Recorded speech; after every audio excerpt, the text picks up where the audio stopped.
To those of you who are calling Madam Web even worse than Morbius, aren't you overreacting just a little?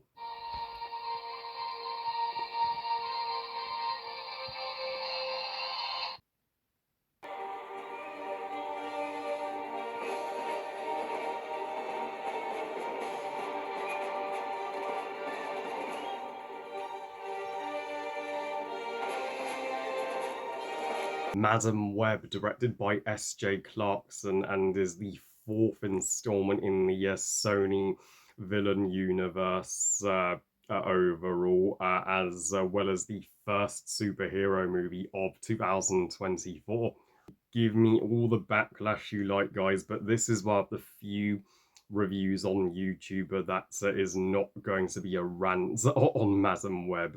So Madam Web tells the story of taking place before Peter Parker, aka your friendly neighborhood Spider-Man, was born, where paramedic Cassandra Webb, played by Anastasia Steele from 50 Shades, Dakota Johnson herself, and one day she nearly dies, but is revived and discovers she has Clarence Voyage and has the ability to see the future and can predict somebody's death. So it's up to her now to protect three of her friends, these three women, from spider villain Ereziel, who worked with Cassandra's mother while she was researching spiders in Peru, who also has the ability of Clarence Voyage.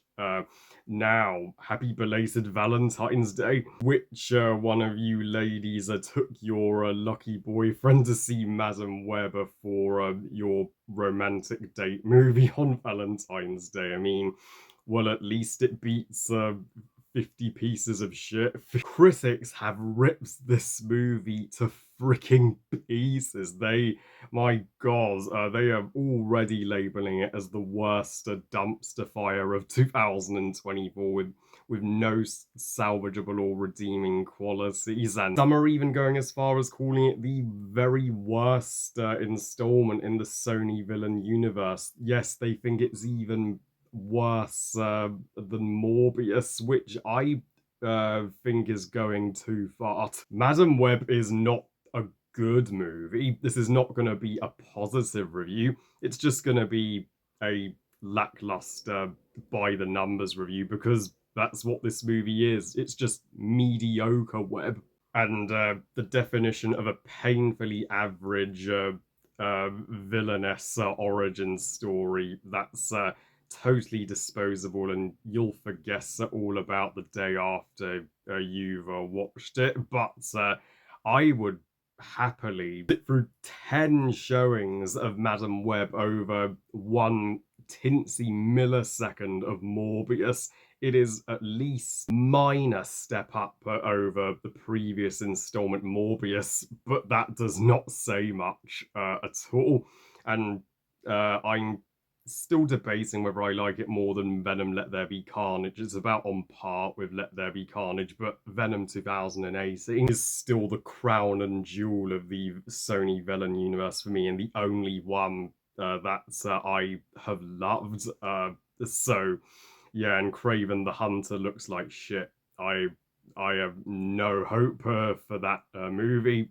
But Madam Web at least looked like the tolerable one of the two. So yeah, I do predict this one will hold up better than Craven the Hunter by the end of the year. And poor Dakota Johnson. I mean, her track record of February movies is just the worst. I mean, the 50 Shades trilogy being the worst example. That shitty trilogy did her no good, but ever since then she has gone on to better things. When she's not in 50 Shades, she can be talented, and as Cassandra Webb, she's fine. Like, I mean, I can see why they wanted a younger Cassandra Webb, even though in the comics she's like an old lady, because in an action movie you need a younger start up for the action, and it is a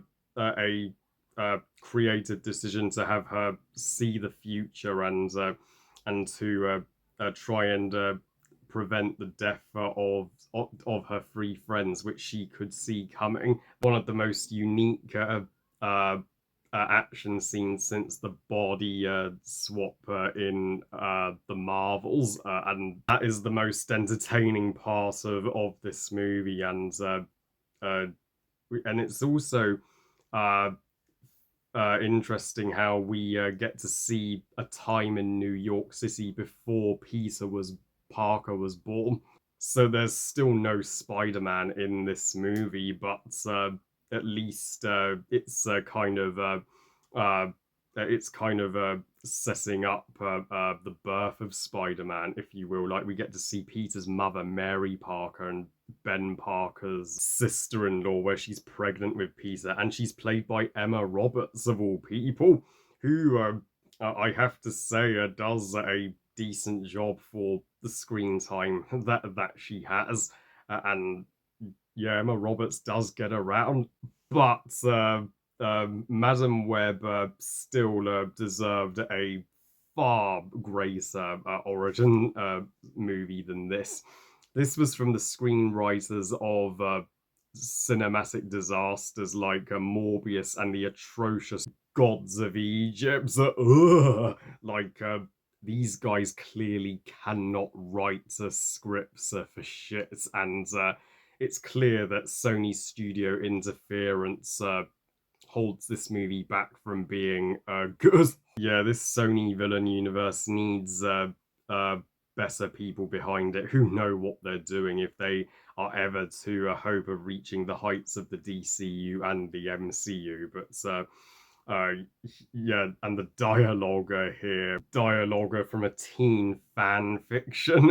It's is That's awkward to listen to. If this is nominated for a Razzie for worst screenplay, uh, there there will be no surprise there, and even the visual effects and the action look extremely lazy. Like, yeah, they are like these Sony villainverse movies are not given the glamour that they deserve. They keep the scale far too small. Like, yeah, the rooftop fight scene, yeah, bored the living crap out of me.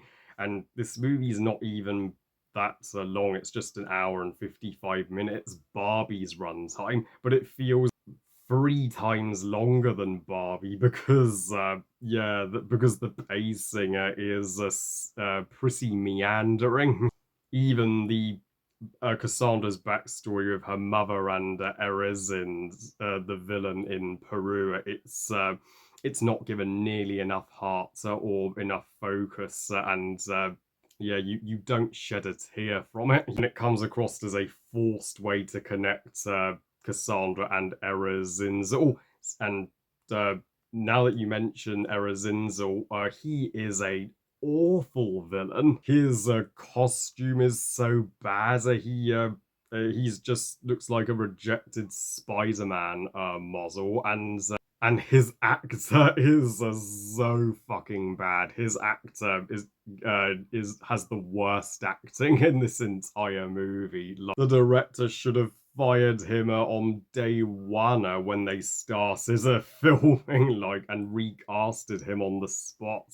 Even Cassandra's friends, the Madam Web superhero team, yeah, they are uh, uh, all forgettable and are all weak in comparison to Dakota Johnson in the acting department. And yeah, you just don't buy the bestie sisterly bond that these women share, because half the time these women are not taking the situation seriously when Cassandra's trying to save their asses, and they are just joking like, oh, she can't see everything in the future.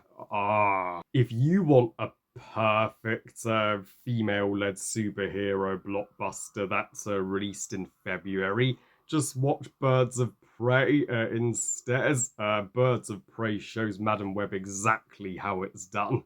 And you know who could have been in this movie and who could have been a better adversary for Madam Web? Like maybe Black Cat. Why not have a rivalry between those two ladies? That's exactly what fans of the comics would pay to see.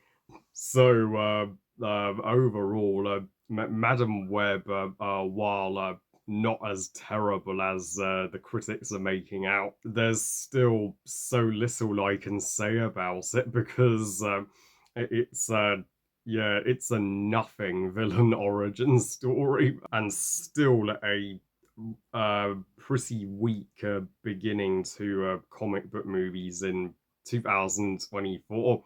I mean, uh, Joker 2 couldn't come sooner.